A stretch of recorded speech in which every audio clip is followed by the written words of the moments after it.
vamos dar início aqui oficialmente, então, à nossa sessão ordinária, né, de outubro. A gente tem tido bastante sessões extraordinárias. Tivemos uma semana passada, ou 15 dias atrás? 15 dias atrás, né? E teremos mais uma na semana que vem. Eu não vou falar quem vai apresentar, senão vai esvaziar a sessão, mas a próxima semana, só para lembrar, e a gente faz de novo um lembrete no final, vamos ter mais uma sessão extraordinária para tratar da norma que está em audiência pública sobre entidades em liquidação. Então, a gente vai fazer na semana que vem, por conta do prazo de respostas, aí se tiver aí interesse de que sejam realizadas respostas à minuta que está, a qual agradecemos bastante toda e qualquer contribuição. Então, lembrando, semana que vem, nesse mesmo bate-horário, nesse mesmo bate-canal, os entendedores entenderão, né, Edilson, Edson, estaremos aqui. Então, vamos dar início aqui, então, ao nosso tema de hoje, que é a realização do valor justo, aspectos societários e tributários. Então, conforme a nossa agenda, sem mais delongas, eu queria já passar a palavra para o Matheus. Matheus está por aí? Eu não vi se ele... Eu vi ele entrando. Olá, bom dia a todos me escutam? Oi, é o Matheus aqui falando. Maravilha. Estamos te ouvindo, Matheus. Então, já vou passar a palavra para o Matheus. Ele é analista fiscal na Zilor. E depois, posteriormente, a gente fazemos aquele nosso esqueminha normal, fazemos um pouco de discussão, depois a gente passa a palavra para a Angélica e assim a gente segue. Matheus, a palavra está com você. Show. Vou jogar aqui. Primeiramente, bom dia, né? Obrigado pelo convite aí, doutor Edson. Doutor Jorge aí também do FF, e uma grande satisfação aqui falar com vocês, né? Eu vou explanar um pouquinho aqui meu parco conhecimento sobre realização de valor justo, né? Tendo visto o pessoal na sala aí, mais focado na área tributária, né? A gente trabalha aqui na Zilor, aqui no interior de São Paulo, a 300 quilômetros de São Paulo. Uma agroindústria, um dos grandes players aqui do interior aqui, também é cooperada da Copersucar, né? E basicamente, né, aqui sem mais delongas, né, aqui na vivência aqui da prática, né, nós temos aqui o valor justo, um valor bem relevante, relativo ao ativo biológico, né? A gente faz a correlação aqui do CPC 46 com o 29, que é o ativo biológico produto agrícola, né? Então, na nossa realidade aqui, houve uma alteração aí, né, em 2014, e a partir daquela data a gente começou a mudar o cálculo, né? Em 2017 fizemos aqui uma nova avaliação a valor justo da cana em pé, né? Tirando, uma questão bem técnica aí, né? Tirando a cana-soca, né? E contabilizamos o valor. Tivemos aí uma consultoria aí de um grande player aí, né? O Big Four, e sim, teve através de um dos métodos lá que é o conceito de renda, né? Com a média ponderável de capital, e contabilizamos em 2016. Bom, muito bem. Aí foi feito um estudo, né, de quando se realizaria, né, esse valor justo. E chegou-se à conclusão, né, que no momento da colheita, né, que é bem específico, né, se trata de ativo biológico, então não teria a depreciação da lavoura, como se fez. Então a gente contabiliza e só realiza ele no ato quando começa a colher, e vai se renovando, né? Vão fazendo novos canaviais e vão tendo novas contabilizações. Muito bem. Aí, a partir do momento que a gente realiza, né, a gente vai para o aspecto tributário, tá? Eu vou focar um pouquinho mais no tributário, peço licença a todos aí, né? Porque é mais a minha área de atuação, a minha especialidade.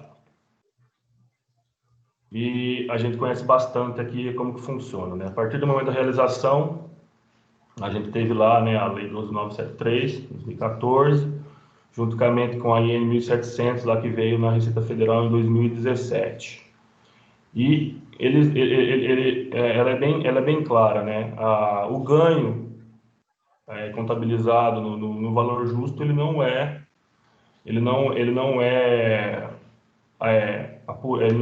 considerado na apuração do imposto de renda e contribuição social. Primeiro falando de contribuição social, né? Imposto de renda e contribuição social. Ele não é apurado ele não é considerado, né? Ele deve ser neutralizado desde que a gente controle isso sob conta. Então, aqui na Zilor, foi todo um estudo, né? E criamos as subcontas.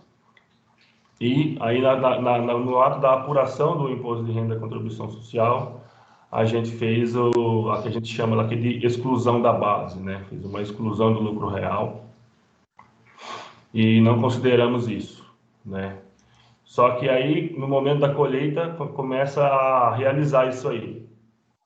Começa a realização e a gente aí vai lá e adiciona, né, ao lucro real, né? Adiciona ao lucro real. Não controlamos o valor, né? Até porque foi uma liberalidade da legislação no ato de fazer a redação de que a gente, se fosse controlar em parte B, nós não precisamos, se você controlar em subconta, nós não precisamos controlar em parte B, né? E fazemos esse controle apenas no ativo, numa conta redutora lá do ativo, e excluímos. E aí, quando realizando, a gente vai lá e adiciona. Concomitante a isso, né? A gente também aqui, no ato dessa contabilização e realização, né? A gente também correlaciona aqui com o CPC 32, né? A gente contabiliza um passivo fiscal diferido, no caso, né? Que nós estamos fazendo uma postergação de tributação. Contabilizamos o passivo fiscal diferido, controlamos ele, deixamos eles em demonstração financeira, né? E no ato da exclusão, a gente vai lá e baixa. Aqui, como é muito rotativo, é muito complexo, né?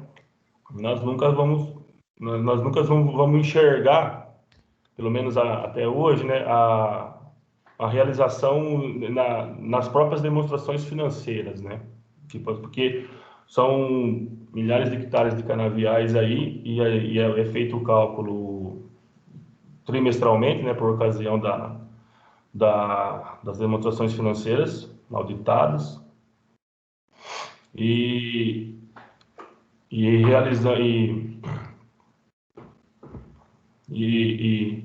então a gente nunca consegue ver. A gente sempre vai ter um valor lá em passivo fiscal diferido evidenciado como ajuste a valor justo, né, uma VJ, e controlando, e na ECF, que é a estruturação contábil da nossa vida fiscal, né, a gente tem duas linhas específicas que a gente consegue demonstrar para o fisco, né, que a gente está neutralizando esse ganho, né, tributando esse ganho, diferindo primeiramente, né, no ato do ganho e na hora da realização, na hora da colheita, daquela planta específica, daquele canavial específico, né? A gente adiciona. Eu acho que sobre o imposto de renda e contribuição social, acho que seria isso, né? No nosso caso aqui, a gente não tem ajuste a valor justo de passivo, como se trata aqui de uma agroindústria, é só realmente do ativo biológico. Nós fazemos hoje esse cálculo e essa contabilização, É um valor bem relevante aqui no âmbito da usina. E sobre o PIS e COFINS, né? O PIS e COFINS, aí a 12973 também alterou lá a lei 10833, que é a lei do COFINS, e a 10637, que é a lei do PIS, informando, né, que o ganho na apuração do valor justo, né, ele não é um ingresso nova receita, ele não é tributado pelo PIS e COFINS. Então, basicamente, dos aspectos tributários, né, falando especificamente dos aspectos tributários, nós não temos efeito, né, aqui na apuração tributária desses ganhos ou possíveis perdas do valor justo, né? No caso nosso aqui é ganho. A gente tem apenas um controle separado e primeiro um diferimento do ganho, uma exclusão da base de cálculo, depois a gente oferece aí conforme vai se realizando, né? Então, a gente tem aqui o chamado neutralização aqui, e não tivemos problemas até hoje, né? Não temos problemas aí, seguindo certinho, e a 12973 e a 1700. E com relação, só para fazer um parâmetro, né? Foi feita aqui uma reorganização societária a partir de 2018, e aí se mudou bastante, foi contratada uma consultoria para mudar o cálculo, né, ver se realmente o cálculo estava sendo feito corretamente do ajuste a valor justo do ativo biológico. Se mudaram algumas premissas, né, e aí acabou aumentando relativamente bem relevante esse valor, no caso, é o único caso de valor justo que nós temos aqui na empresa, e acabou sendo bem destacado na demonstração financeira, né? Inclusive a administração teve que fazer uma carta, né, explicando o motivo de avaliação tão grande do ajuste a valor justo do ativo biológico. Acredito que seja isso. O Eric, alguém tem alguma colocação? Eu acho que do aspecto tributário, acho que seria isso. Alguém tem alguma dúvida, alguma coisa?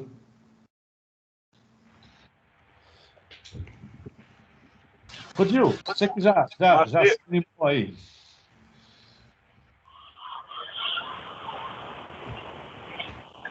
Vamos lá. Eu me fixei, eu entendi tudo e acho que a exposição está simplesinha e bem clara, mas eu me fixei numa coisa, num pequeno detalhe, porque eu não entendo nada de açúcar e não bebo esse tipo de álcool, nem tenho carro a álcool. Então, eu não entendo muito da indústria, mas eu entendo que a cana é uma cultura semi-permanente. Você faz 2, 3, 4 cortes sem tirar a raiz e depois, finalmente, ara a terra e, digamos, começa tudo de novo. Quando você falou que você reconhece a realização do valor justo no corte, faz alguma diferença entre o corte, aquele que vai ficar ainda a raiz para crescer novamente e que teria algum valor residual, e aquele corte em que você tira tudo? Bom, como você bem colocou, Rodil, a gente contabiliza e realiza apenas a cana em pé, né? O que a gente chama, a raiz lá que a gente chama de cana-soca, né? Ele não está no escopo aí do ajuste a valor justo, né? A gente trata ele como imobilizado, tá? Foi feito um estudo sobre isso lá em 2016, quando veio essa mudança aí, né? Do que seria passível de ajuste a valor justo ou não. E você bem colocou, hoje a cana ela dura até 5 cortes, um período bem, ultimamente não, né? Quase não tem chovido, mas num período de chuva, sem estiagem, a gente consegue até 5 cortes, tá? É desconsiderado, é feito no ato do cálculo, tá? Foi feito esse estudo, inclusive no novo cálculo de 2018 que eu comentei, também foi feito, ele é feito um desconto, ele é incluído lá no custo de capital, tá? Ele é feito um abatimento ali, como você bem colocou. Não vou saber entrar no detalhe para você como que chegou nessa conclusão, né? Mas foi feito sim. Na verdade, cada trimestre é desconsiderada essa cana, essa parte, essa raiz que vai acabar. Uma hora ela só vai se extinguir daqui 4, 5 cortes, né?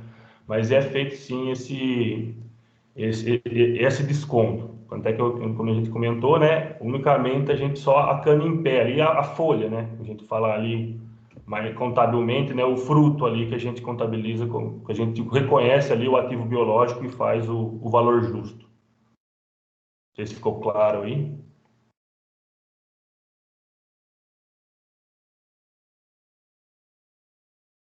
É aquela visão da planta portadora, né? Que tem Exatamente.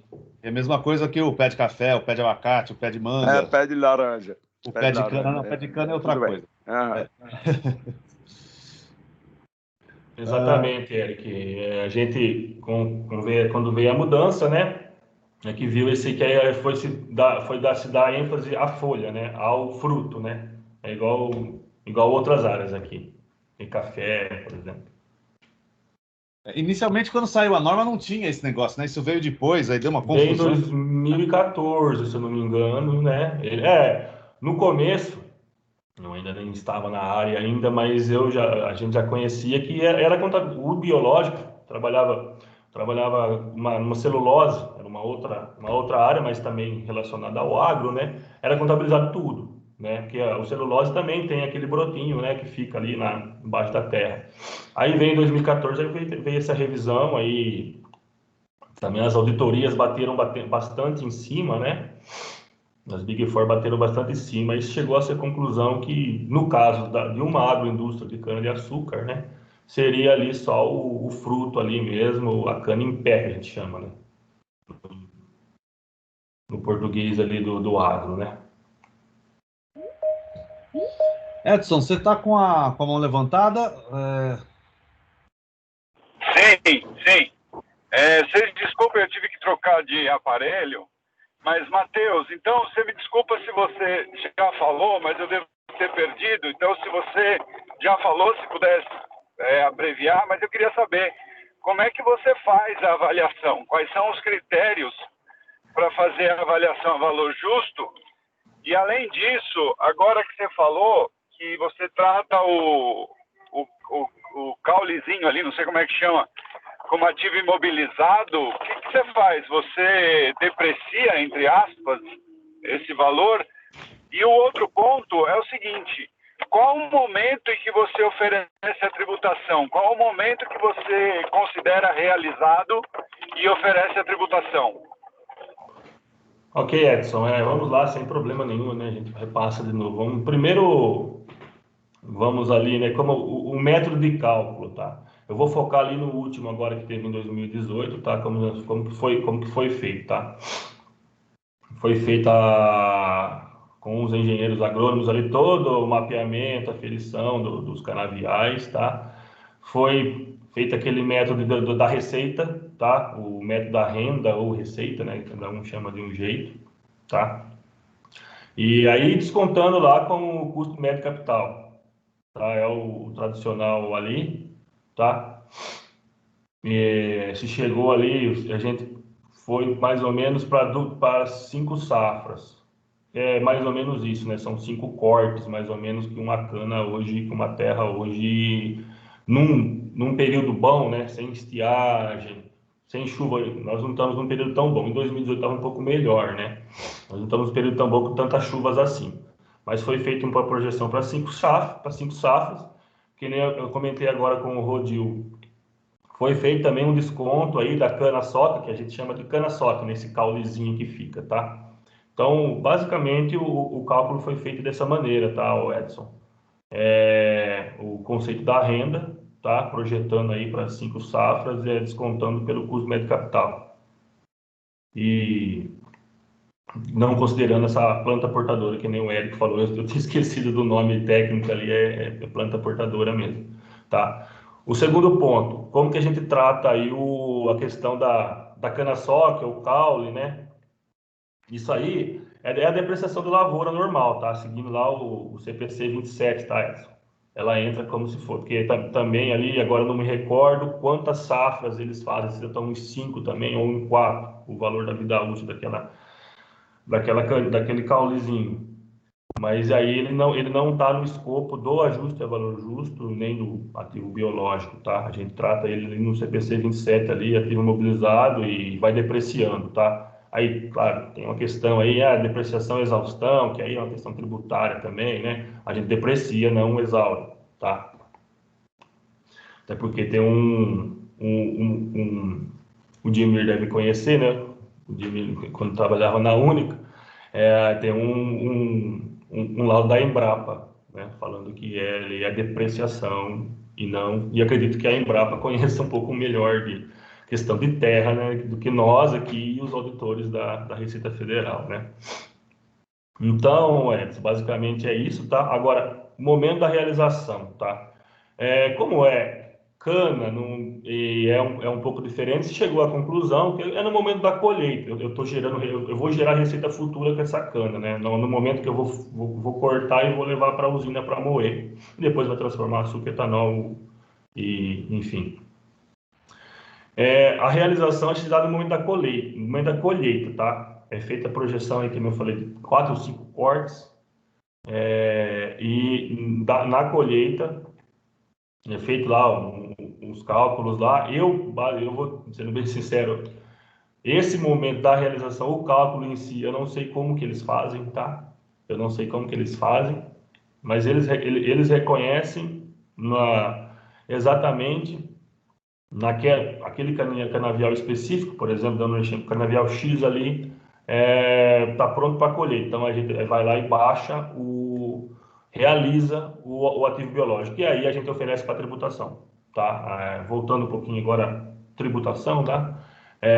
No momento do reconhecimento do ganho, né? Nós contabilizamos numa subconta, conforme manda lá a Instrução Normativa 1700 da Receita Federal, e junto com a Lei 12.973, lá de 2014, contabilizamos ali um ativo fiscal, um passivo fiscal diferido também, levando em conta lá o CPC 32, tributo sobre o lucro, e vamos controlando ele ali só em subconta, sem LALUR, sem livre de apuração do lucro real. No momento que vem essa colheita, tá, a gente oferece para tributação e, concomitante a isso, reverte também baixa a subconta, o valor da subconta, e reverte o passivo fiscal diferido. Não sei se ficou claro aí, Edson. Ficou, Matheus. Então quer dizer que vocês oferecem a tributação antes da produção, inclusive. Exatamente, pelo conceito de colheita, tá? Tá. Esse foi não é no momento da venda, porque a cana ela é um insumo ali, um insumo do insumo ali, né? Ela vai virar, ela vai para o caminhãozinho lá e vai depois de todo um processo vai virar açúcar e etanol, né? Que é um produto agrícola ali, tá? Mas é no momento ali que ela tá no momento da safra ali, né? Falando ali, linguagem do agro ali, tá? E é a mesma pessoa jurídica que planta e que depois vai produzir o açúcar e o etanol? Hoje sim. Não era Tá. assim, há 3 anos atrás. Em 2018, 2 anos atrás. Em 2018 a gente fez uma reorganização com a empresa aqui, só dando rapidamente, né? Eram 3 unidades, três usinas, indústrias diferentes e uma agrícola. Uma agrícola que fazia o cultivo e era contabilizado o biológico e o ajuste nessa agrícola.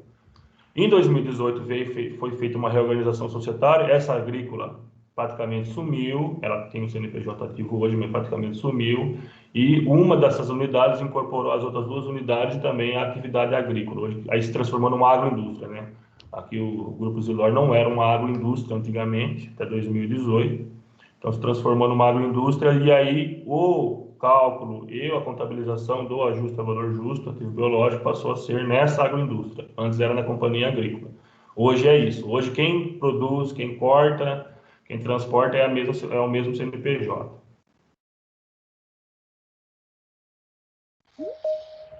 Ciro, você está com a mão levantada aí? Assuma a palavra. Obrigado, Eric. Matheus, bom dia. Obrigado pelas suas explicações. E também, como eu não sou da área, né, do agrobusiness, existe a possibilidade ou a ocorrência de uma colheita tardia e, havendo essa colheita, qual seria o efeito dela, se houver? O que se conhece aqui, tá, o Ciro? Igual, não está chovendo tanto esses últimos tempos, né? Teve uma estiagem aí, principalmente ali em abril, maio ali. É feito basicamente a projeção de 5 safras e revisada a cada trimestre. Nós fazemos as DF, as demonstrações financeiras trimestralmente auditadas ali, publicadas. Então, nessas revisões trimestrais, já é levado isso em conta, tá? A projeção de 5 safras lá. E também a questão, igual a gente já comentou, acabou ali acabou, não rendeu 5 cortes, até por causa da estiagem, rendeu 3 cortes. Acontece isso também, né? A cana pode render 3. Então, é levado em consideração toda essa projeção, né? O balizamento, e aí vai ajustando as variações a cada trimestre, tá?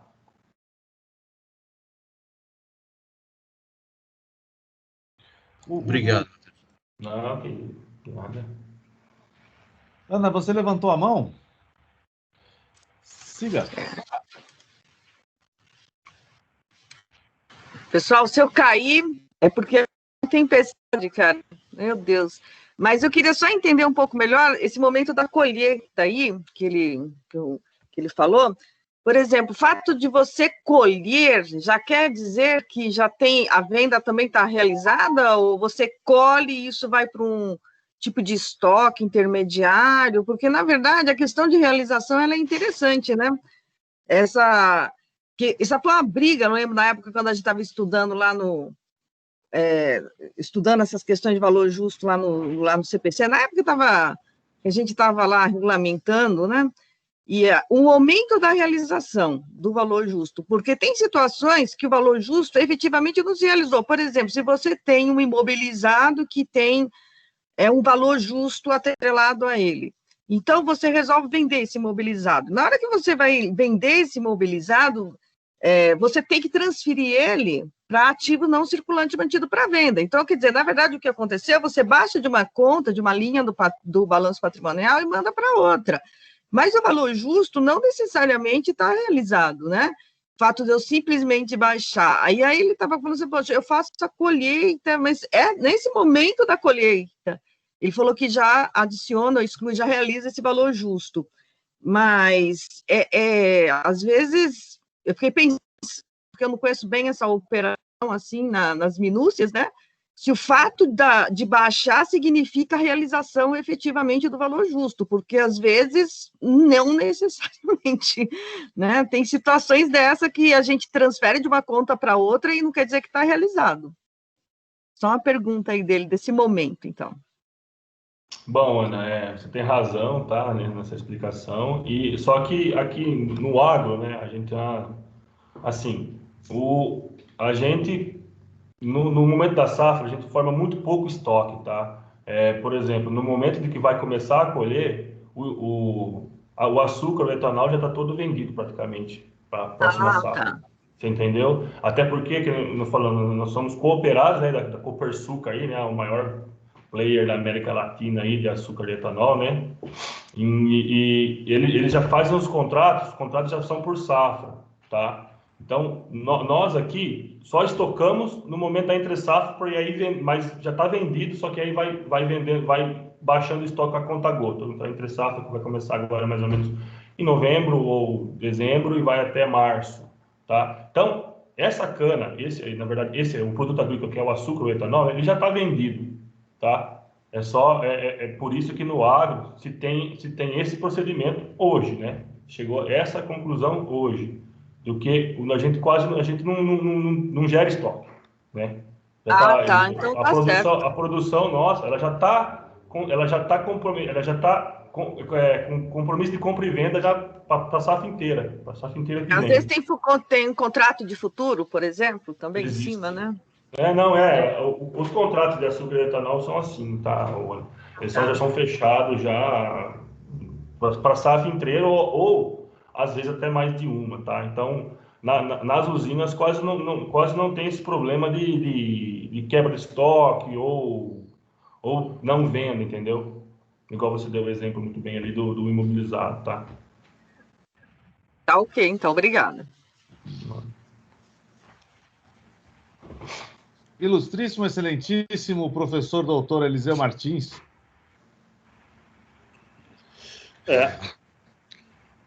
Cada um tem um filho que merece, né? Fazer o quê, né? A culpa é sua. É só o que o Matheus falou, do ponto de vista contábil, é corretíssimo. Quer dizer, quando vamos dizer, existe o produto, ele se transforma, agora é um produto, então não foi na hora do corte, contabilmente é reconhecido um lucro, que é chamado, na verdade, de lucro da exploração. Não, só que a gente não usa isso no Brasil porque confunde com o lucro da exploração tributária. Eu costumo chamar receita de produção. Que é uma técnica de dois séculos e meio atrás, que começou com a figura do ouro.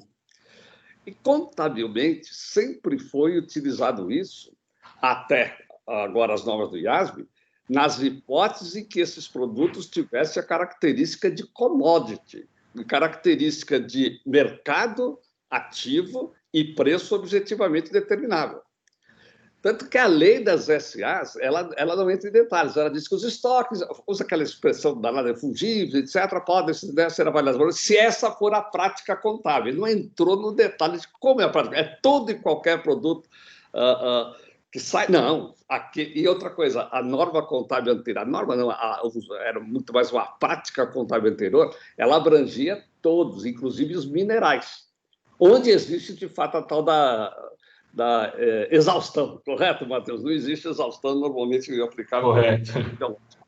Mas então, se a empresa lá dele vendesse, o lucro da produção seria reconhecido antes da venda, reconhecido no ato da produção. Quer haja contrato de venda, quer não haja. Tá certo? Depois, ao vender esse produto, vai ter o lucro ou prejuízo conforme esse valor de mercado, vamos dizer, funcionar desde a data da produção até a data da entrega. Isso é assim, por exemplo, produção de café. E é comum, produção de café, segura estoque 6 meses, 1 ano, às vezes até 2 anos. Então, ele fica com aquele estoque depois variando, a prática é variando a valor justo. Muito bem, então é tudo isso mesmo.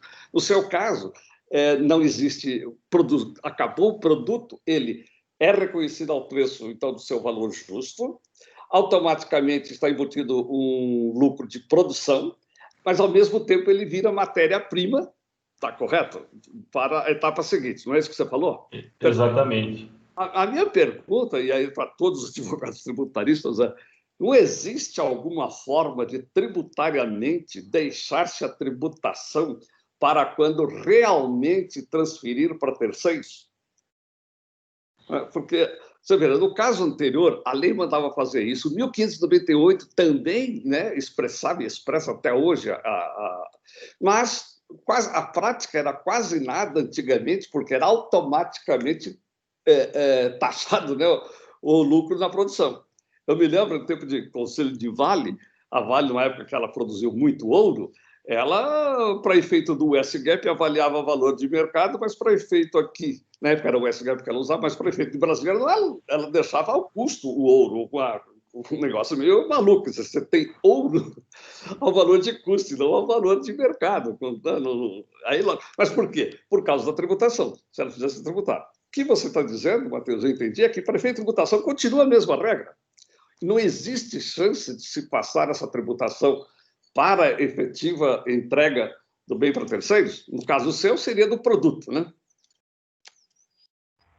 Bom, professor Eliseu, falar a verdade para o senhor, eu não vou saber responder essa pergunta, não. Acho que talvez aí o Dr. Edson tenha um pouquinho mais de expertise que eu nessa questão. Desconheço, tá? Desconheço essa discussão ainda no âmbito tributário, tá? O nosso balizador ali hoje é só a Lei 12.973 e a IN da Receita Federal 1.700, que ali é simplesinho ali, ele fala, não vai ter efeito desde que você controle por subconta, patati, patatá. Não chega nesse detalhe, quando que é a realização? A realização, ele fala que se tributa na realização. A legislação tributária não fala, né? O que seria a realização, né? A gente toma por base o conceito contábil, né? E no nosso caso aqui é um pouco diferente, né? A realização nossa aqui, a gente corta, já é um insumo, a matéria-prima está virando já etanol e já vai ser vendido. Por isso que adotamos essa prática. Mas desconheço no tributário essa discussão. Por isso que eu já perguntei a você e a todos os tributaristas, porque eu sei que essa resposta não é muito fácil. Não, doutor Edson, acho que talvez tenha um pouco muito melhor base do que eu para falar aí.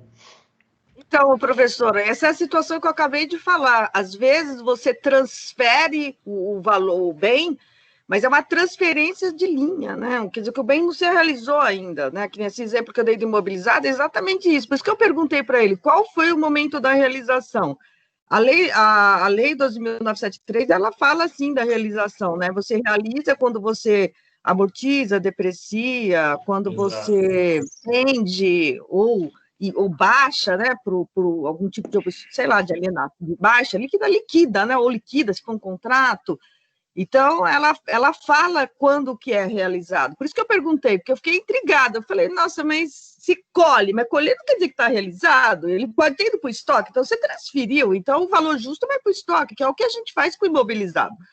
Mas isso deu uma discussão lá na época danada, nós ficamos quase lá descabelando para poder saber qual que era o momento da realização, entendeu? Mas deixa os tributaristas. Entendeu, Edson e amigos advogados e companhia aí para defender a gente, porque eles é que vão lá na linha de frente, né, para pôr opinião lá junto aos tribunais. Seguindo aqui a ordem de mãos, eu queria passar aqui para o Sampaio, que já levantou faz tempo a mão dele aqui. Você tem alguma solução para esse problema? Eu não tenho exatamente uma solução, ou Eric, não sei quem está falando, mas eu atendo algumas empresas que trabalham com cana e algumas agropecuárias, né? E a todas as que eu tenho atendido, na verdade, a produção de cana é terceirizada, ou quando é deles mesmo, como a atividade rural ela se diferencia aí da industrial, eles acabam tendo um CNPJ específico para a atividade rural. E aí, efetivamente, existe a colheita e a transferência, porque a cana que está sendo colhida ela não vai ficar na fazenda. E ela sai da fazenda, que toda a produção rural acaba tendo uma inscrição estadual no local onde tem o plantio e acaba tendo toda uma questão fiscal e até de contratação de pessoal com inscrição no local, e a transferência é feita via nota fiscal, tá? Ou seja, depois que é feita a colheita e levado até a usina emite uma nota fiscal de entrada daquele produto. Então, neste caso, aí ocorre, de fato, a transferência, porque ela acontece, inclusive, fisicamente e com uma emissão de nota de produtor rural e uma nota fiscal de entrada na indústria. Esse caso nenhum dos casos que eu dou consultoria, a própria usina planta, né? Então, a diferença aí está sendo esta.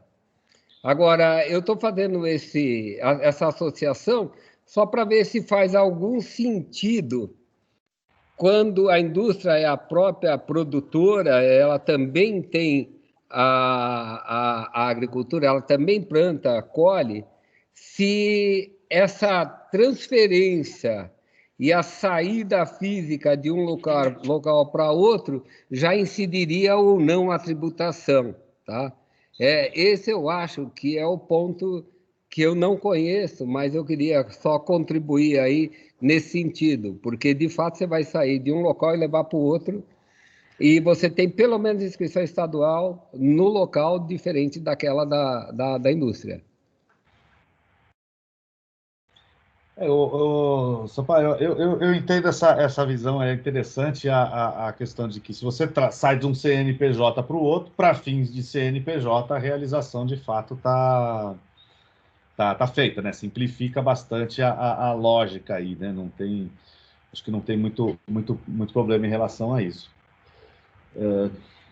Mas quando não tem, né?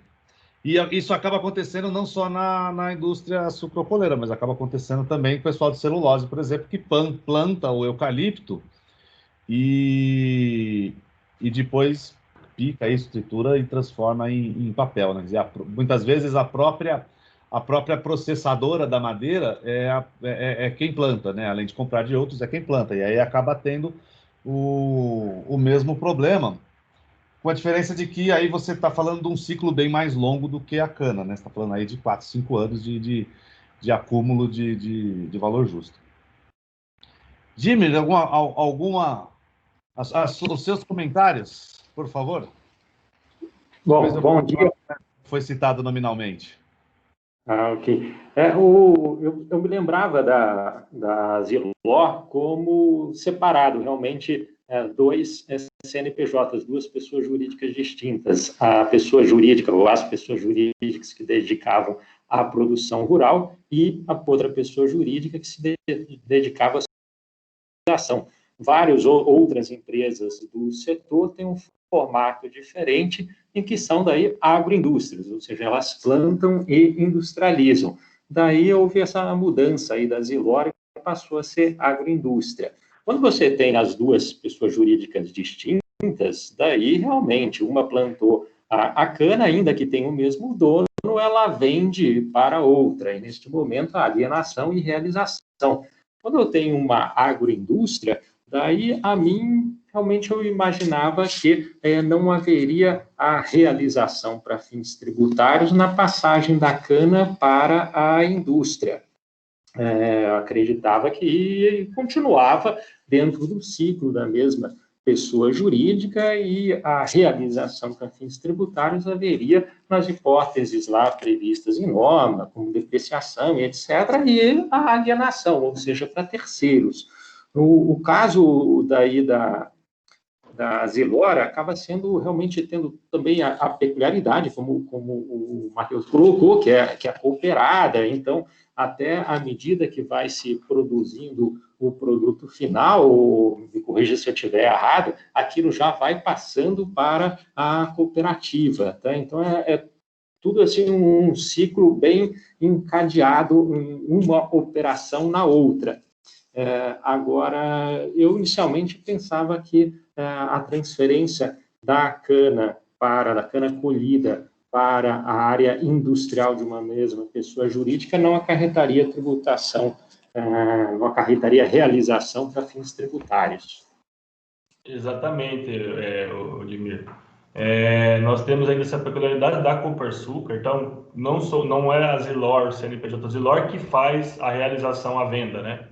A gente faz no produto saiu da boca da usina, já tá lá no armazém da Copersucar, já trocou do CNPJ. Eu acho que eu acabei esquecendo desse detalhe, também bem específico aqui, tá? Exato. Mas detalhe bem específico. Saiu da boca da usina ali o açúcar, ele já está no armazém, que fica territorialmente ali na usina, mas o CNPJ já é da Copersucar, tá? Ali já ocorreu a transferência. Por isso também que foi feito, Edmir, por isso também foi feito esse estudo, tá? Como tem essa questão bem específica, não é a realidade de muitas pessoas jurídicas, né? Inclusive até do agro, que tem muita agro que não é cooperada aqui no estado de São Paulo, né? Foi feito esse estudo para no momento que essa cana ela virou açúcar e etanol e já é realizado e já é oferecida a tributação, né? Também, assim, num ponto de vista, assim, pensando aí como mais ali fiscal, né? Está sendo até conservador demais, né? Estamos talvez tributando até antes. Talvez deveria tributar na hora da emissão da nota. É uma nota fiscal de transferência da Zilor para a cooperativa, para a Copersucar. Existe essa nota efetiva, né? Talvez a realização poderia ser ali, tá? Hoje não é assim que fazemos a realização e o oferecimento da tributação, no caso, conservador no ponto de vista tributário nesse ponto. Mas você tem razão, acabei esquecendo desse detalhe bem específico da Copersucar.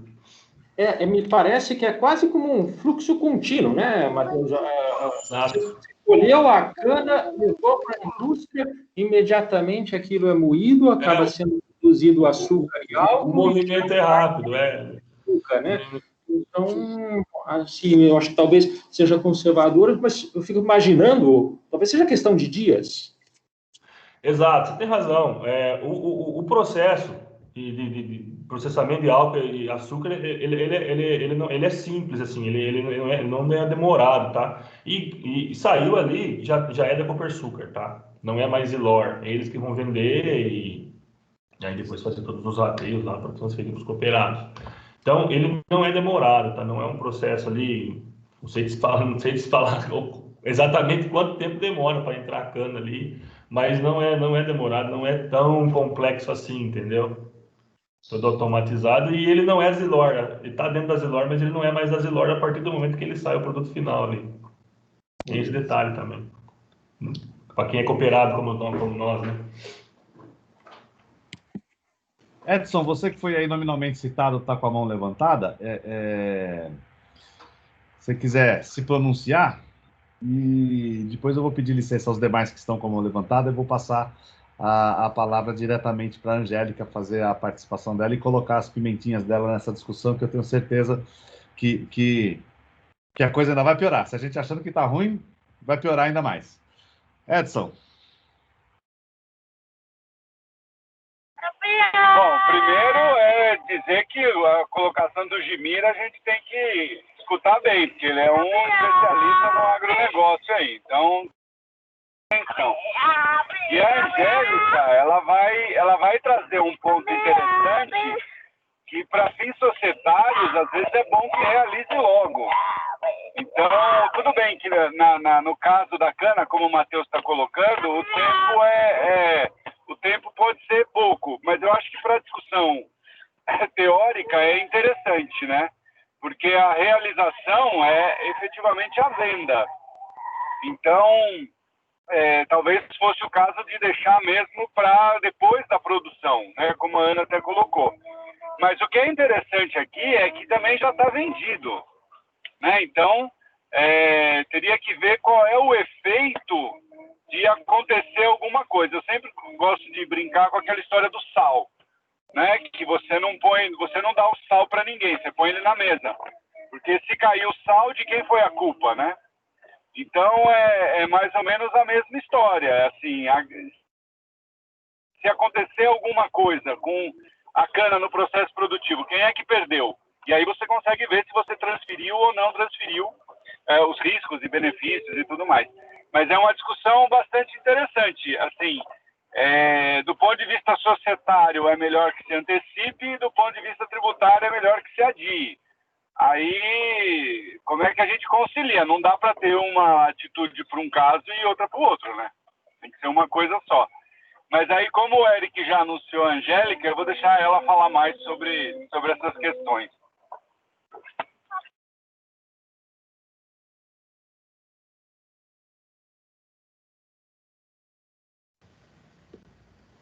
Opa, bom dia a todos. Muito obrigada, Eric, obrigada, professor Edson, pela oportunidade e pela grande responsabilidade, né, de trazer para a discussão aí esse tema que muito me interessa, sobre o qual eu venho estudando aí há bastante tempo por conta do mestrado profissional na FGV, para esse time tão gabaritado aqui do GDEC. Mas vamos lá, espero poder contribuir aí com a discussão. Obrigada, Matheus, pela excelente apresentação. Deu para a gente perceber já que esse é um assunto bastante complexo e bastante polêmico, né? que não existem aí respostas óbvias ou fáceis quando a gente trata aí de valor justo. Eu trouxe uma apresentação, deixa eu ver se eu consigo compartilhar aqui com vocês. Ela está aparecendo? Ainda não, Angélica. Agora tá começando a chegar. Está aparecendo, sim. Está aparecendo. Então, tá ótimo. Então, eu trouxe aqui para a gente discutir hoje as consequências tributárias, né, e também societárias da constituição e destinação do lucro gerado pelo valor justo, né, que é o meu tema de dissertação do mestrado profissional sob orientação do professor Edson. A primeira questão que a gente traz aqui, né, para discussão, por que o valor justo? Né? Eu me lembro aqui de um texto do professor Eliseu. Professor, se eu estiver falando alguma besteira, por favor, me corrija, né? Mas essas duas palavrinhas são bastante complexas, né? Valor e justo são duas palavras bastante subjetivas, né? São dois conceitos que não estão absolutamente definidos, né? E por que a gente trata de valor justo e por que abandonamos o custo histórico, né? Então, uma das consequências, né, que a gente tem que trazer da adoção dos IFRS foi a alteração da base de valor das demonstrações financeiras do padrão contábil, já bastante conhecido do custo histórico, para a mensuração a valor justo. O custo histórico, né, só retomando um pouquinho, né, em contraposição ao valor justo, o que ele era, né, e o que representava? Ele era o valor desembolsado para adquirir um bem. Então, ele trata eminentemente do preço de entrada. Ele tem uma visão retrospectiva, né, porque reflete o valor de transações passadas. Totalmente alinhado aí com o princípio do conservadorismo, da adoção do menor valor para os componentes do ativo, né, e do maior valor para os ativos. Então, sempre trazendo o menor valor para aqueles componentes do ativo em linha com o conservadorismo, totalmente alinhado com o nosso direito positivado, extremamente objetivo. A gente estava num contexto, né, de contabilidade pareada com as regras fiscais. Então, se as regras fiscais determinavam que o custo a ser admitido era o custo histórico, a contabilidade simplesmente seguia esse conceito. Como o professor Eliseu até comentou anteriormente, né, na lei das SA, a gente já tem há mais de 40 anos uma previsão para avaliação a valor de mercado dos bens, a lei fala bens fungíveis, né, o professor bem colocou, das commodities que tenham um preço pré-determinado. Não obstante, a contabilidade, ela utilizava simplesmente o custo histórico por conta da objetividade e seguindo os ditames da regra fiscal. E nesse contexto, o reconhecimento dos resultados, ele ocorria somente após a realização do lucro, né? E aí a gente viu toda a discussão que gera esse conceito de realização, né? O que é realização? E lá, nesse momento do custo histórico, a realização, a efetivação de uma operação de mercado, ela trazia o reconhecimento do lucro. Em contraposição, a gente tem aí essas duas palavrinhas, né, o valor justo. O valor justo, ele surge num contexto em que o objetivo dos relatórios financeiros é de fornecer informações financeiras úteis, né, à tomada de decisões por parte dos usuários em geral. Esse é um conceito que está determinado no CPC 00, a segunda revisão da estrutura conceitual. Que esse é o objetivo, né, trazer informações úteis para a tomada de decisão dos usuários. Está em linha com o princípio da essência sobre a forma, tem uma visão totalmente prospectiva de preço de saída, em contraposição ao preço de entrada do custo histórico. No valor justo, a gente pensa no preço de saída, que seria, né, aquele que seria recebido pela venda de um ativo ou pela transferência de um passivo, na data da mensuração, numa operação não forçada entre partes independentes, né? É uma operação, é uma mensuração, né? Uma avaliação totalmente baseada em mercado, os ditames, né? O guia está no CPC 46, em linha com a FRS 13, como comentou o Matheus anteriormente, né? O CPC 46 ele diz como deve ser feita essa avaliação a valor, mas ele não determina quando. Quando haverá a avaliação a valor justo, é encontrado nos demais CPCs, por exemplo, CPC de ativo biológico, CPC de propriedade para investimentos, CPC de instrumentos financeiros e CPC 15 de combinação de negócios. Então, nos demais CPCs a gente encontra se haverá ou não a necessidade da avaliação ser feita a valor justo. E no 46 a gente encontra como isso deve ser feito. E lá é um manual onde a gente tem métodos que são baseados em projeções, estimativas e julgamentos. É uma norma inserida no contexto da prática contábil anglo-saxã, então do padrão normativo do common law, que é diferente do nosso padrão, né? Nosso padrão é o padrão positivado, é o padrão codificado. Aqui a gente sai de um conceito, né? Partimos da objetividade anterior e partimos aqui para o padrão da subjetividade, do julgamento. E aqui, também, como já foi comentado anteriormente, nesse tipo de valoração, é mais importante, né, o processo de produção do que o produto em si. Então, num processo de formação de uma floresta, o processo de formação de uma floresta seria mais importante, por exemplo, do que a árvore em si.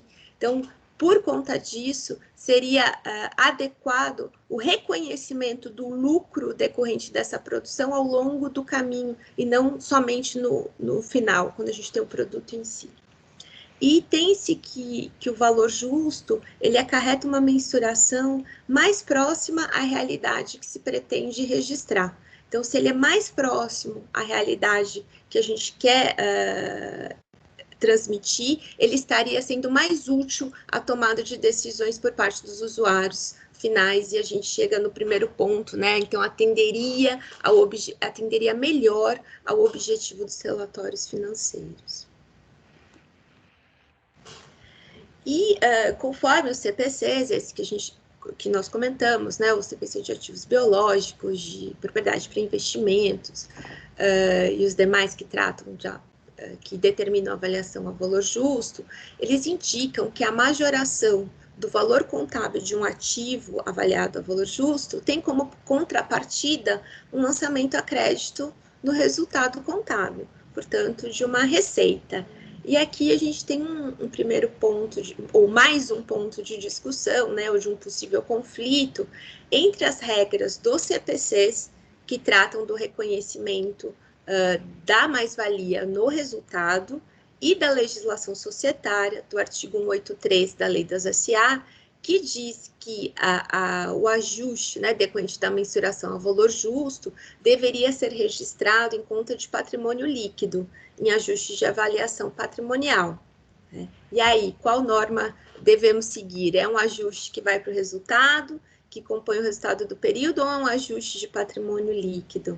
Aqui, humildemente, na minha opinião, salvo o melhor juízo, a gente deveria seguir as regras dos CPCs, por serem regras mais específicas, primeiramente, né, porque elas, depois de ratificadas pelo Conselho Federal de Contabilidade, elas constituem normas contábeis, são normas de observação obrigatória na elaboração das demonstrações financeiras, são mais específicas, e aí, utilizando as regras de interpretação da Lei de Introdução do Direito Brasileiro, a gente seguiria, portanto, as regras dos CPCs, e não a regra geral. Né? Então, portanto, seria um ajuste de resultado. E sendo um resultado positivo, a gente está falando de um ajuste no lucro do exercício. Né?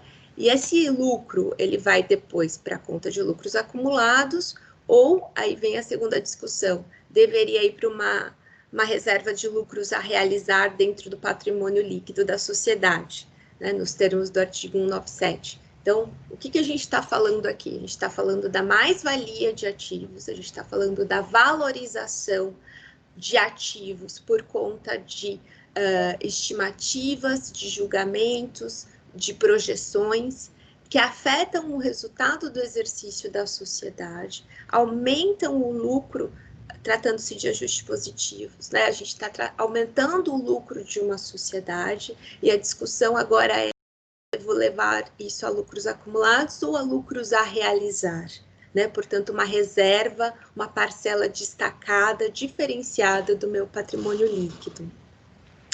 A legislação societária, ela diz que a reserva de lucros a realizar, ela deveria, e aí a discussão, deveria ou poderia, né? Ela trata aí da expectativa de lucros futuros, lucros em potencial, que ainda não se realizaram definitivamente, né? Portanto, ainda não tiveram ingresso no patrimônio líquido da sociedade de uma forma definitiva.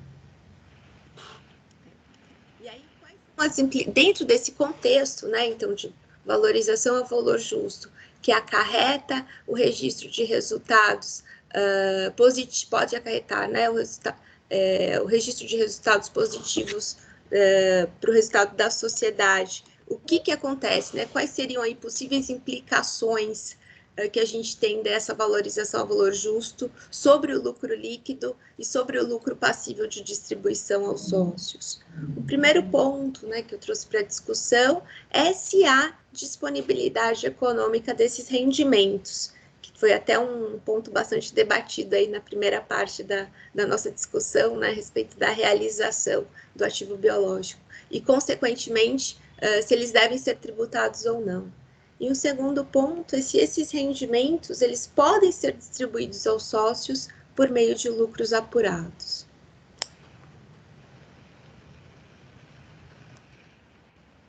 Então, em relação ao primeiro ponto, né, se há disponibilidade econômico-jurídica desse rendimento, a gente tem que saber se esse rendimento ele pode ser enquadrado no critério material de disponibilidade de acordo com o artigo 43 do CTN, que traz o fato gerador do imposto de renda, né? Então, de uma forma assim, bastante simplista, até bastante resumida, sem se adentrar aqui nas discussões jurídicas que existem entre as diferenças ou não, né, de disponibilidade econômica ou jurídica, a gente pode dizer que há disponibilidade quando o contribuinte pode dispor, ou pode, de outra forma dizer, né, se empregar, aproveitar ou utilizar dessa renda. E esses ajustes decorrentes da mensuração a valor justo, eles não se configuram, entendemos nós, né, um acréscimo disponível ao beneficiário, porque ele ainda não é uma manifestação concreta e definitiva da capacidade contributiva, por se tratar essencialmente de uma estimativa, que ainda não foi realizada. Então, é isso, por se tratar de uma estimativa de um valor que pode ser obtido potencialmente numa negociação futura entre partes independentes. É um ganho potencial, né? Esse ganho, ele não configura uma renda disponível para fins de tributação dos tributos sobre o lucro.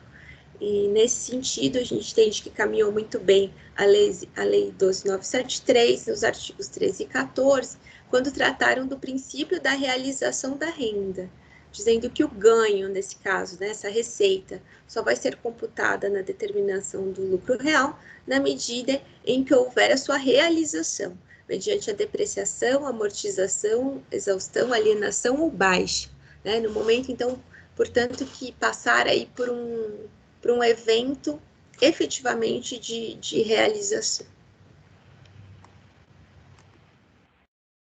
E um segundo aspecto, né, que a gente traz para a discussão, que tem um viés tributário, também um viés societário, se esses lucros podem ou não ser distribuídos aos sócios, né? Lembrando, a gente está falando de um lucro em potencial, de uma estimativa de lucro, de uma estimativa de ganho, que já afetou o resultado do exercício da sociedade, já foi levado lá para patrimônio líquido. seja em contas de lucros acumulados ou de lucros a realizar. E o artigo 187 da Lei das SA, em seu parágrafo 1º, diz que no resultado devem ser computados todas as receitas, ganhos e rendimentos, independentemente da sua realização em moeda. Então, a apuração do resultado ela vai se basear em fatos econômicos, sendo irrelevante a sua realização financeira, a fim de se determinar o lucro do exercício. Porque a gente sabe que a lei, nesse momento, estava pensando no regime de competência, né? Então, a gente está tratando do reconhecimento dos fatos econômicos, independentemente da sua materialização em caixa, né? Existe até essa discussão, né? O que é se a realização seria a efetivação do ganho em caixa. Não, a gente entende que a realização é a efetivação do ganho por meio de uma operação de mercado, mas não necessariamente com efeito de caixa. E aqui, na hipótese, né, de haver lucro contábil sem que haja a realização total do bem que deu origem à avaliação justo, como já dito, haverá um lucro a realizar. E aí, a disposição legal, ela diz que é optativa a constituição da reserva em conta de patrimônio líquido. Pois quero ouvir aí a opinião do grupo em relação a isso, né? Essa questão optativa, se seria uma faculdade, ou seria mandatório a constituição da reserva de lucros a realizar.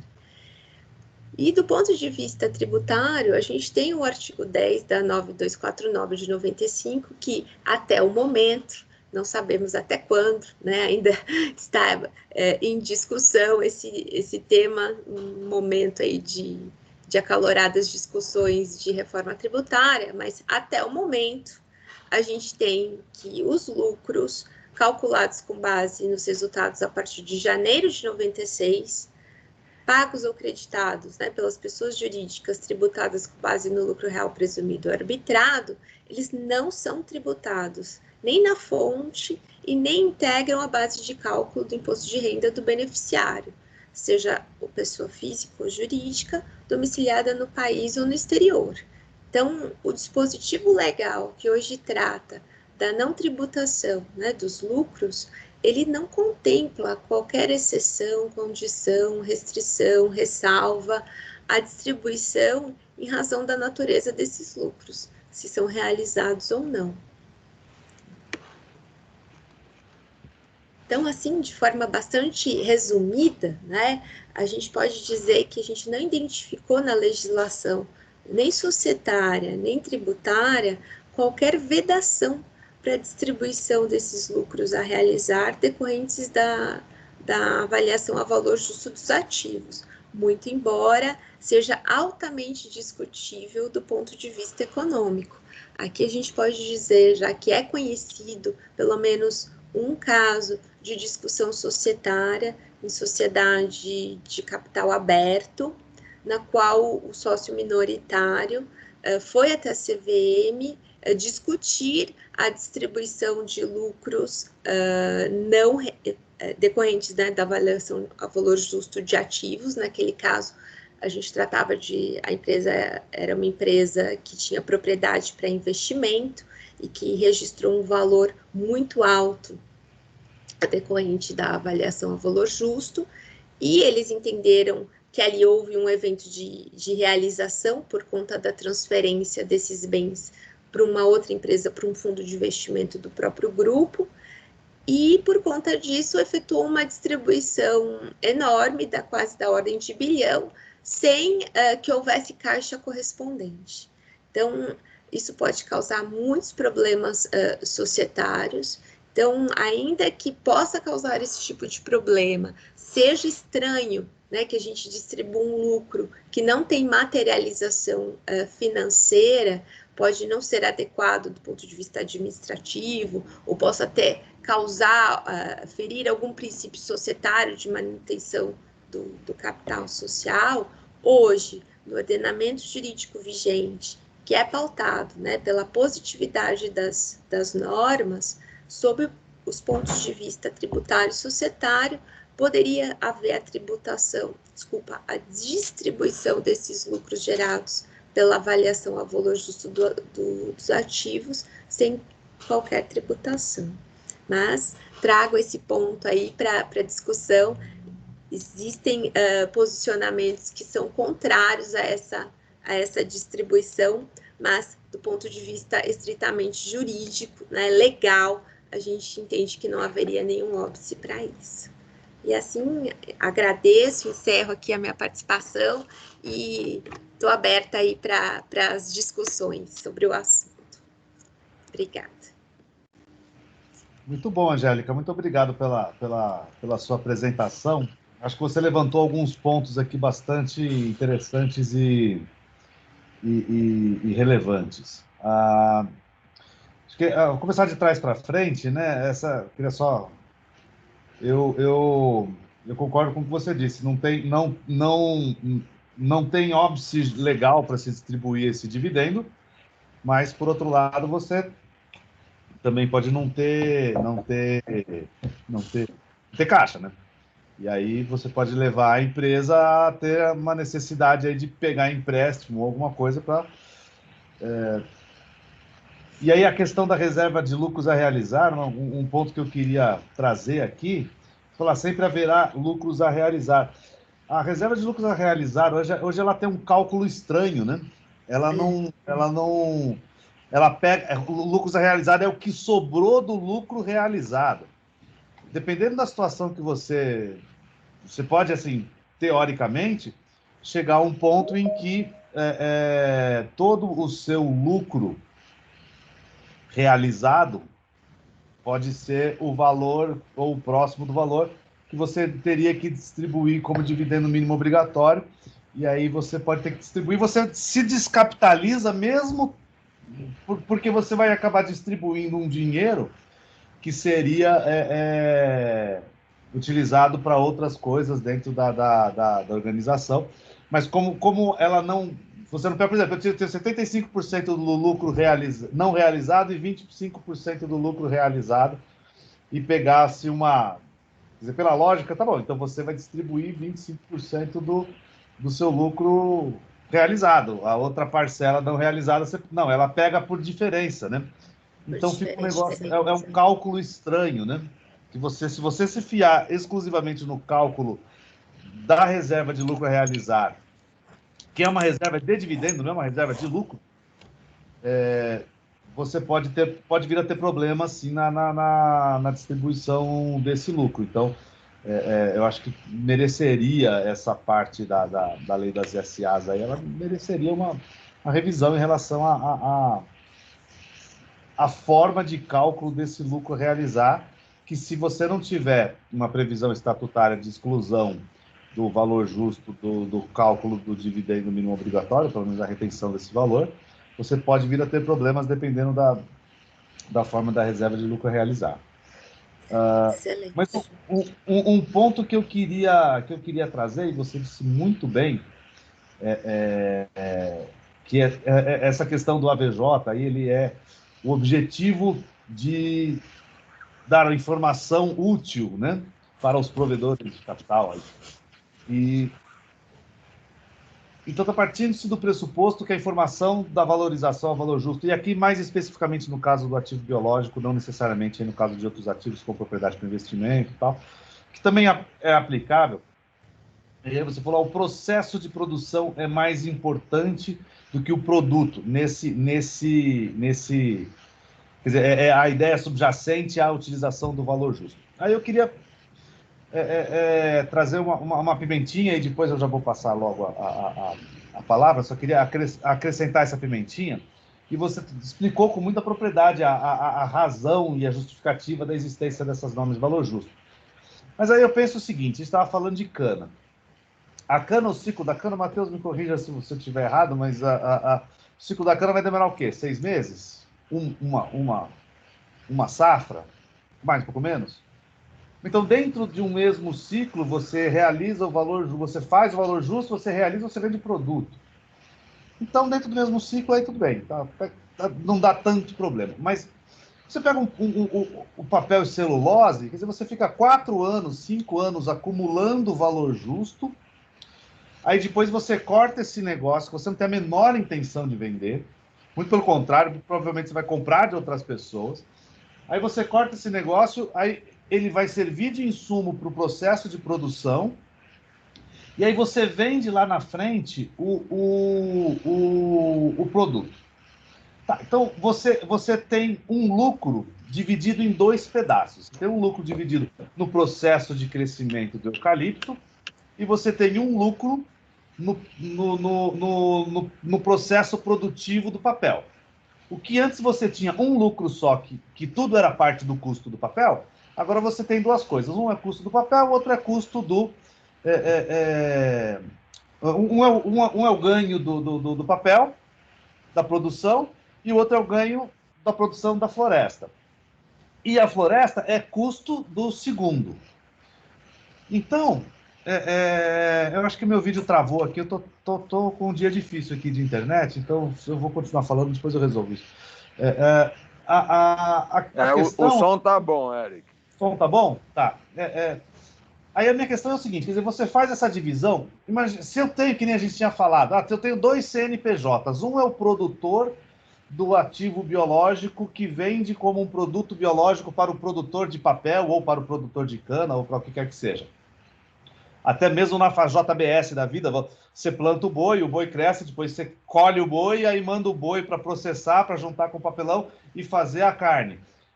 Se você tem 2 processos diferentes, em 2 empresas diferentes, tá beleza, legal, a visão tá corretíssima. Agora, pelo ponto de vista da curiosidade, legal, também você tem, se está numa empresa só, bacana, você vê... Agora, na prática, isso de fato é útil para os usuários? Isso de fato é útil para os gestores? A empresa se gere desse jeito? Ela está preocupada com o valor de mercado do eucalipto que ela está plantando, ou ela está preocupada com o valor de mercado só do eucalipto que ela vai ter que comprar? Então, é uma questão de um passo atrás. E aí não é uma questão de realização de lucro, de tributação, de nada. É realmente, será que faz sentido esse modelo e esse objetivo que a Angélica mostrou claramente de ser uma informação útil ao mercado, ele de fato é cumprido, ou é só uma complicação adicional para deixar contadores, auditores, tributaristas e societaristas mais malucos? E aí, Edson está com a mão levantada, Edson, por favor, se puder. Mas eu não vou responder sua pergunta não, hein? Eu levantei a mão antes da sua pergunta. Tá certo. Não, eu quero fazer uma outra pergunta, na verdade, para os exímios contadores dessa reunião, né? Você mesmo, Eric, Joãozinho, Eliseu, Rodil, como é que a gente deveria interpretar esse artigo, eu esqueci o artigo, mas eu lembro que é o parágrafo 3º, acho que é 187, parágrafo 3º, que diz que o valor justo tem que ser registrado em conta do patrimônio líquido, né? Como é que a gente tem que fazer a leitura desse dispositivo à luz da contabilidade? Tô vendo o Felipe também, conhece bastante, o André Bizarro tá aí também, tem bastante gente para responder como é que a gente interpreta esse dispositivo que diz que o valor justo tem que ir para o PL. Não, e até eu estava até na linha do Eric, né? Arruma dentro do grupo COSAN, né? E a gente tem a Raízen com açúcar e álcool. Então, acho que é o grande ponto, né, que você falou, toda essa parte do operacional, vamos chamar, vai 1 ou 2 anos se resolve no caso aqui do açúcar e álcool, né? Mas foi interessante quando na formação da Raízen, né, quando a COSAN fez a parceria com a Shell, foi a formação de uma JV. Então, eu tive que baixar lá todos os ativos de açúcar e álcool, todos os ativos que foram contribuídos à época para a formação da Raízen, baixei a custo e trouxe para o balanço a JV a valor justo, né, o meu investimento nela, numa JV a valor justo, e gerou um baita ganho no resultado.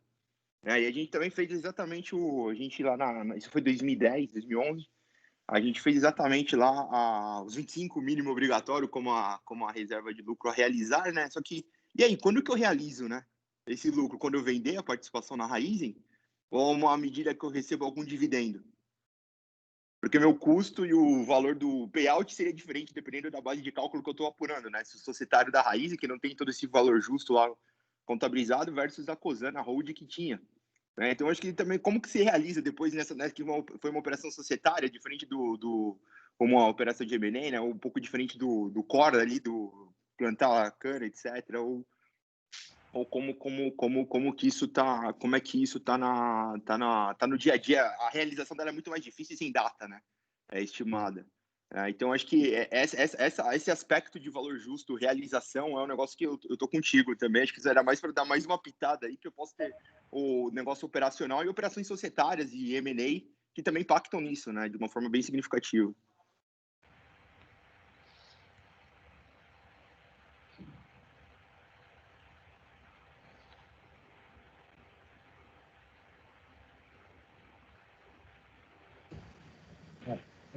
Silêncio geral aqui? Então, ver se meu travou aqui, não. Vai lá, caríssimo professor, papai. Bom, aquela hora eu estava perguntando, você me derrubou, né? Eu acho que vocês responderam tudo e eu não entendi, mas depois eu pergunto aí pro professor Edson Fernandes. Eu pergunto para você mesmo, Eric, o que foi responder. Eu estava indagando sobre aquele problema de possibilidade de jogá-la para frente, né, na efetiva entrega do bem. Tanto faz se está vendido, não está, mas é na entrega, né? A norma contábil basicamente é a entrega, com claríssimas exceções. Mas porque eu, como não tributarista, eu uso do argumento contábil seguinte. O argumento como contador, perdão, não contábil, o argumento como contador. A legislação tributária diz que a variação de valor justo, desde que devidamente controlada sob conta, pode ser tributada só lá na frente. E esta variação dos estoques de produtos biológicos é uma variação de valor justo.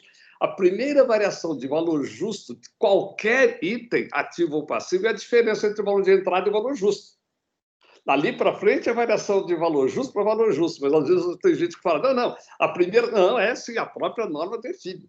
A variação do valor justo, primeira variação de valor justo, primeira é o valor de entrada.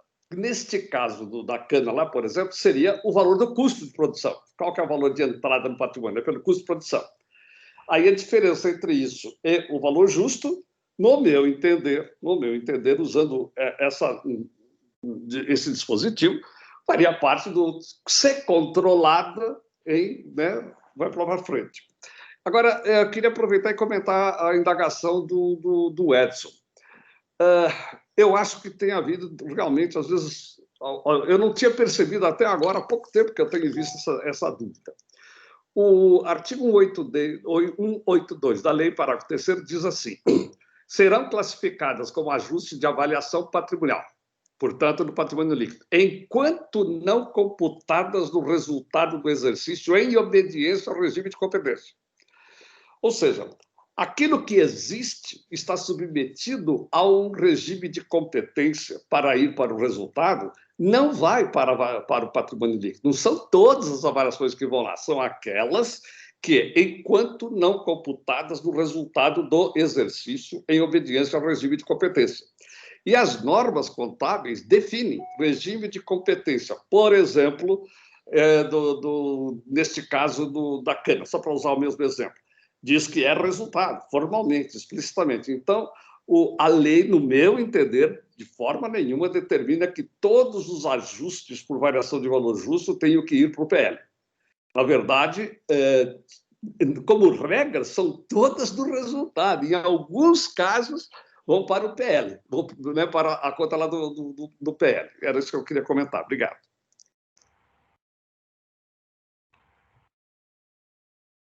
O Edson seria diferente. Eric, só uma coisa, deixa eu só... eu já tinha ouvido essa explicação do professor Eliseu e eu perguntei vou confessar, por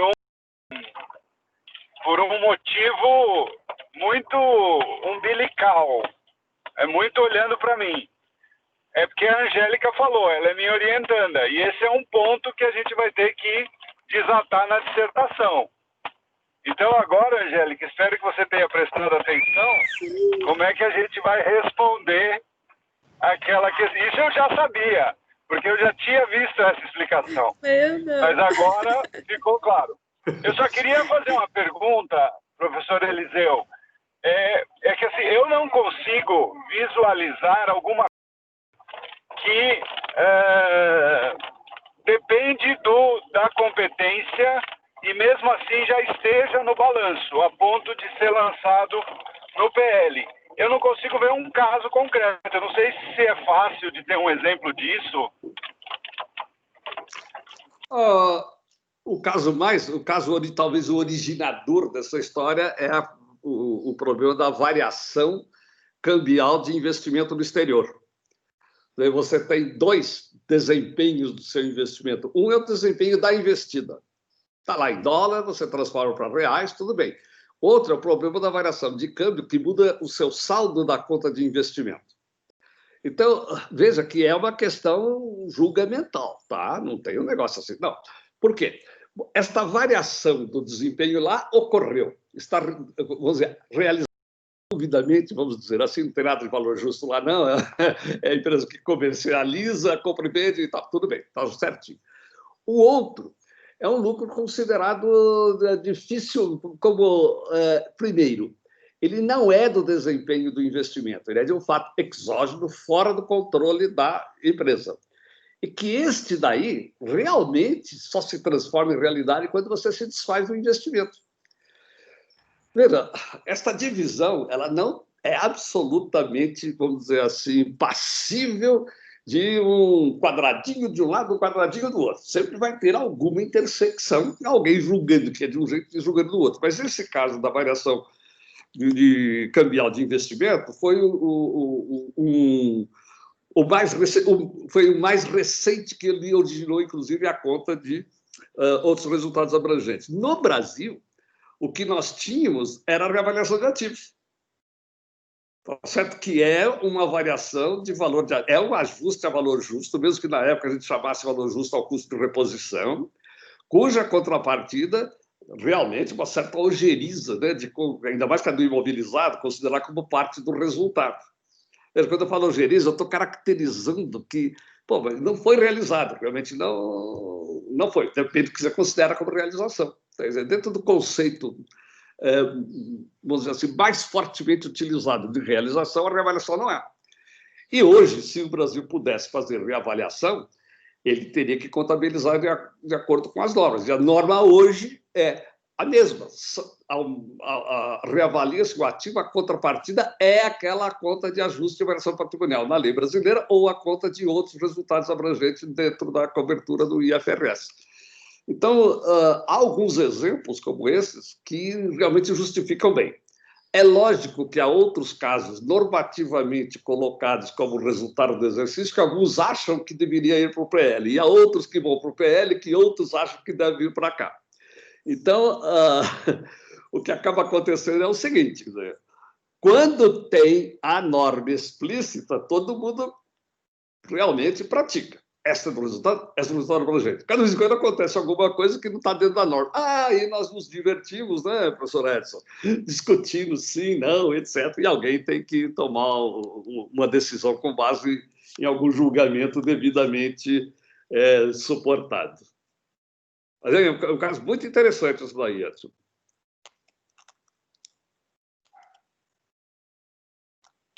Muito obrigado. Eu também agradeço, professor, a explicação, que vai contribuir imensamente para o meu trabalho também de mestrado. Eu mando uma fatura para cobrar o que você vai ganhar com a sua discussão. Pode deixar. Mas se virar livro, me manda um exemplar, pelo menos. Combinado. Parece que o professor Eric está pensativo ou ele caiu? Não, eu estou aqui, mas meu computador está... Sua imagem... Está tudo travado aqui, eu vou cair, ele está assim, pendurado por um fio. Eu estou vendo aqui que a coisa vai... realmente, hoje aqui está de lascar, viu? Estou equilibrando aqui na corda bamba. Não sei o que aconteceu com o Teams aqui. Eu estou, inclusive, não conseguindo nem ver as mãos levantadas. Não sei se tem alguém na fila, porque ele travou tudo aqui geral.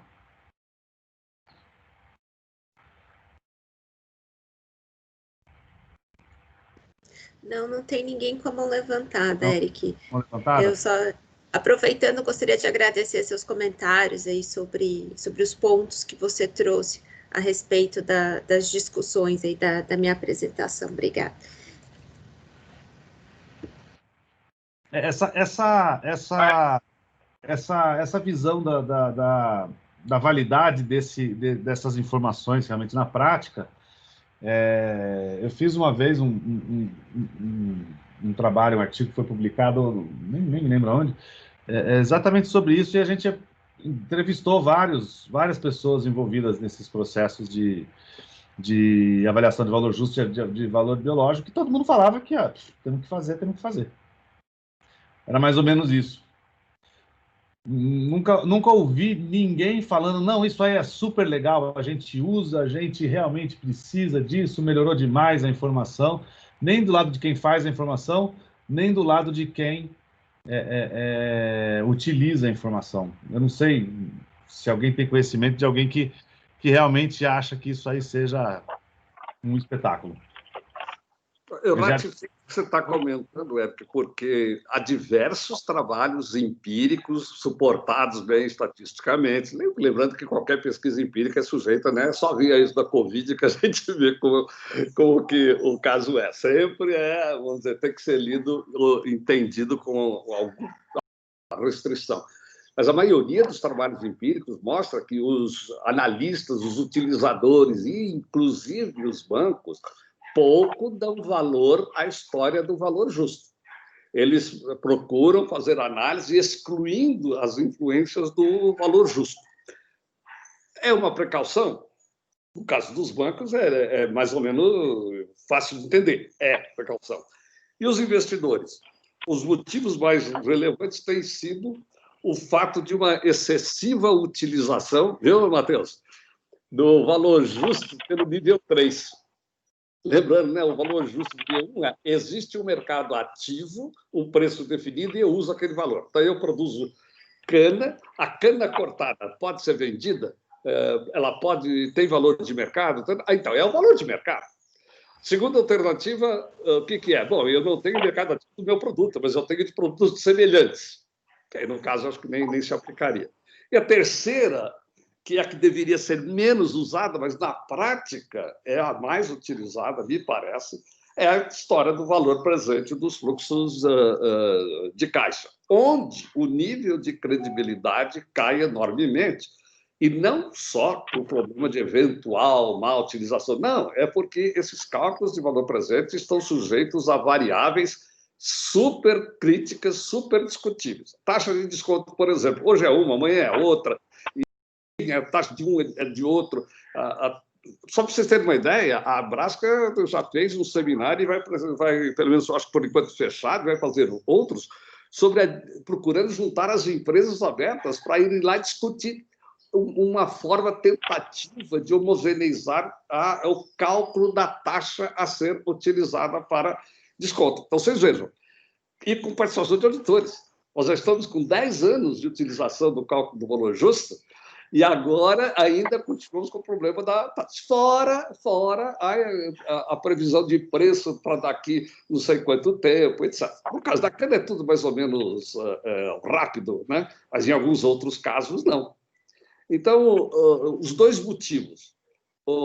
A extrema... E quem faz cálculo de valor presente sabe quão sensível é o valor presente a 0,5% de alteração na taxa. É um negócio monstruoso, né?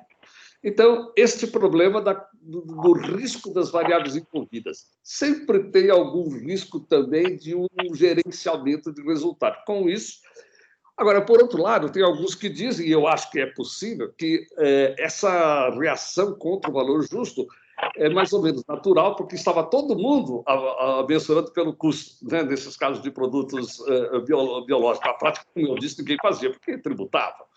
Então, a mudança traz uma certa incerteza para o analista que tende a demorar mais para aceitar. Também não sei se essa é a explicação melhor para esta certa rejeição dos usuários externos à figura do valor justo na apuração do resultado. Mas, Eliseu, olha que interessante, né? Como precisa ter realmente um diálogo entre advogados e contadores.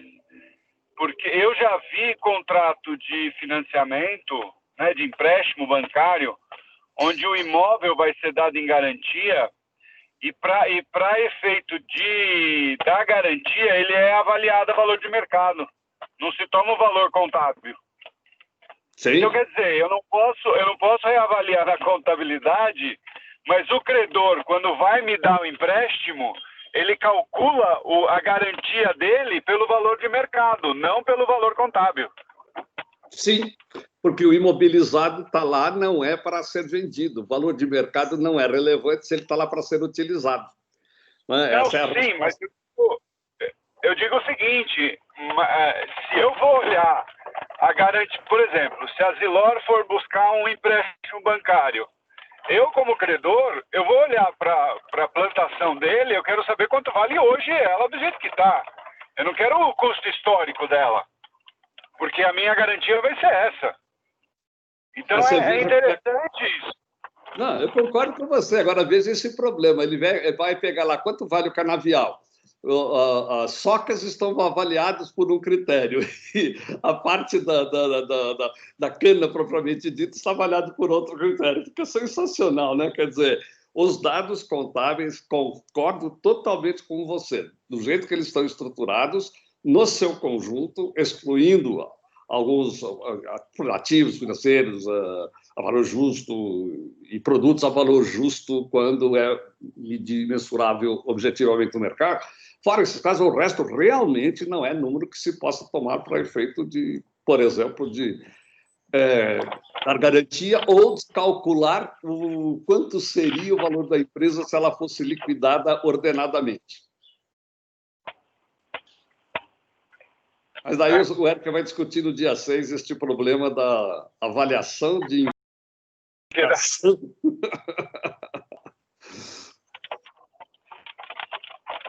Ana, você está com a mão levantada? O Érica apareceu ali, mas eu não sei se está... Não, Edson, só queria comentar que essa questão de ficar distribuindo dividendos aí de valor justo, ela vai ser inibida, né? Porque vai ser um pouco inibida se a questão da tributação dos dividendos realmente ocorrer, porque aí vai passar a não ser tão interessante, né? Porque tem pessoas, eu já vi alguns tipos de empresas fazendo aqueles meio planejamento tributário, assim, né?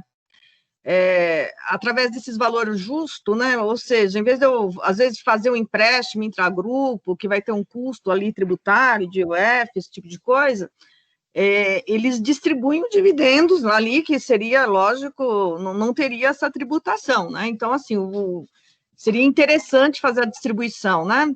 E só que agora com a tributação, né, que se o projeto realmente for para frente aí dessa reforma, essas distribuições elas vão ficar um pouco inibidas, né? Então, só para pontuar que a gente tem esse ponto da reforma aí que está vindo, né? Essa questão do dividendo parece que vai sair mesmo, não sei se vai ser inevitável, tá? Mas vai influenciar essa prática de ficar distribuindo o valor, lucro, você tem um lucro que não está realizado e que ainda vai ser tributado, né? Então, essa questão do valor justo, ela é meio delicada e vai ficar pior depois, né? E outro ponto também, só que eu queria comentar em relação à subconta, esse negócio do valor justo é assim, ele sempre me incomoda por causa desse lance da subconta. Na verdade, o valor justo é um valor não realizado. Ele não tem uma renda disponibilizada, né? Só que se você não abrir a tal subconta, você tributa uma coisa que não é uma renda, né? Não tem valor disponível, não tem acréscimo patrimonial, não tem nada, né? Tudo bem que aí é uma coisa até que eu já até falei isso aí com você, né? Você fala, não, mas agora a subconta é necessária para... Mas, assim, eu ainda acho que essa questão de subconta, né? Se a empresa errar, por exemplo, não abrir a subconta, não pode nem sequer mais substituir exceder, porque só pode ser um ano, né? Então, a Receita vem e tributa, por exemplo, que ela vai tributar um negócio não realizado, e ela me impediu de corrigir a ICD para poder abrir a subconta, vai por um erro que a empresa tenha cometido. Então, são uma das coisas que são os absurdos que acontecem aí, né? Esse impedimento de corrigir uma ECD por ter, sei lá, por não ter aberto uma subconta em determinado momento, e depois querer tributar uma renda não realizada, né? Então, esse é um outro ponto, né? Até onde uma subconta me realiza renda, né? Eu acho que não realiza renda de jeito nenhum, a subconta, né? Mas é um problema que a gente está convivendo aí, tá? Só para pontuar essas duas questões aí, tá? Essa questão... Ah, sim, outra coisa, falando de valor justo, quando você tem grupo, uma outra coisa, um outro problema do valor justo, na minha opinião, é quando você tem hold com empresa embaixo que você tem valor justo. Então, se a empresa embaixo tem valor justo, a hold tem que controlar isso separadamente, entendeu? Então, tem todo um controle do valor justo das empresas que estão embaixo, né? Então, se você não fizer esse controle, aí a hold vai pagar também um tributo do valor justo da empresa que está embaixo, né? Tá? Ou se ela, por exemplo, é interessante que essas estruturas, né, se você vender um investimento também, e esse valor justo não for realizado na holding, ela tributa, mas a investida, quando realizar, vai tributar também, você entendeu? Então, assim, tem umas coisas relacionadas a valor justo que, na minha opinião, são totalmente incompreensíveis, né?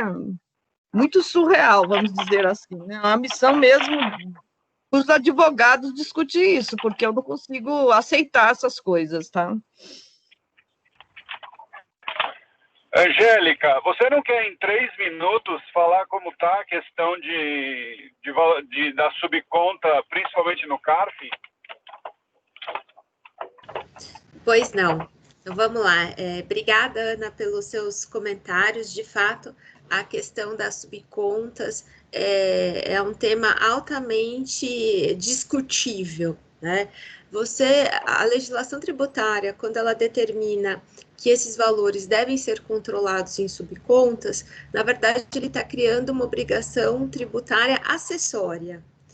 E a obrigação tributária acessória, de acordo com o CTN, ela poderia se transformar em principal a partir do momento em que ela não é cumprida em relação à multa, né? A multa pelo descumprimento de uma obrigação acessória, ela se torna uma obrigação principal, né? A obrigação de pagar essa multa. A lei, ela determina, né, a Instrução Normativa 1700, determina que a hipótese de tributação no caso de ausência de cumprimento de uma obrigação acessória, né, o que é uma ilegalidade, que não poderia ocorrer. O CARF, ele já analisou essa questão mais de uma vez, existem pelo menos 2 casos já conhecidos, que foram julgados favoravelmente aos contribuintes, no sentido de que o descumprimento dessa obrigação acessória, ela não poderia se tornar uma obrigação principal. Mas tem também uma decisão, se não me engano, desfavorável ao contribuinte. Então, portanto, não é ainda uma questão que está pacificada, é altamente discutível, e com certeza ainda vão gerar muitas discussões a respeito do assunto. Então, Angélica, mas a questão, você vê, né, que esse lance da ECD é muito sério. Por exemplo, subconta a gente reconhece na ECD, né? Se porventura você não abriu, às vezes um erro técnico da empresa, não abriu a tal da subconta, e se passar mais de um ano, por exemplo, se eu descobrir que em 2018 eu não abri uma subconta, eu não posso ir lá e corrigir esse dado. Ou seja, o contribuinte é impedido de reconhecer a subconta, né, porque só pode substituir ECD até 1 ano, ele é impedido, só por mandato de segurança para você conseguir.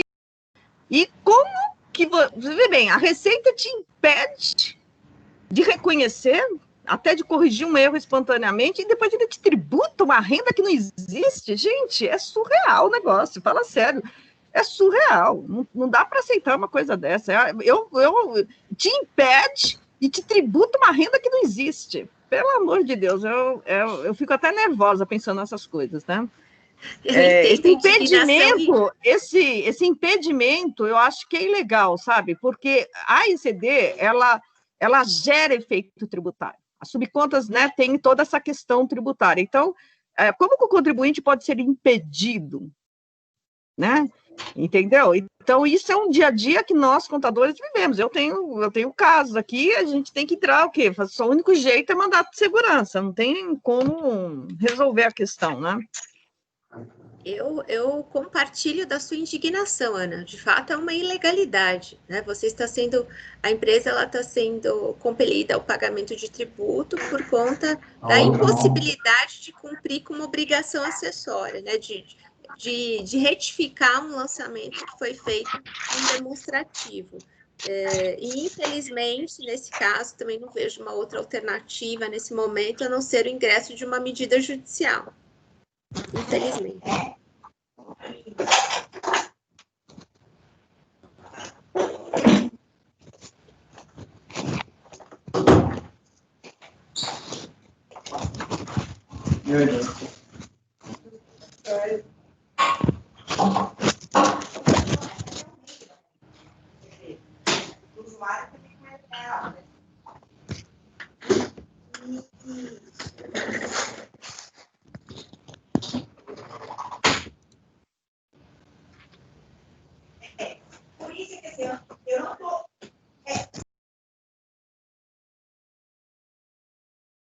Opa, todo mundo mudo aqui. Foi. Essas questões da tributação, do valor justo e da distribuição de dividendos sobre esse negócio do valor justo também tão longe de serem solucionadas, né? Uma coisa que eu queria ver se vocês têm alguma... Como é que a gente trataria isso? Eu tenho sou BR Malls, por exemplo. Aí eu tenho um baita de uma valorização a valor justo do meu shopping. Aí distribuo um monte de dividendo disso daí. Legal, todo mundo feliz. Esse dividendo é isento.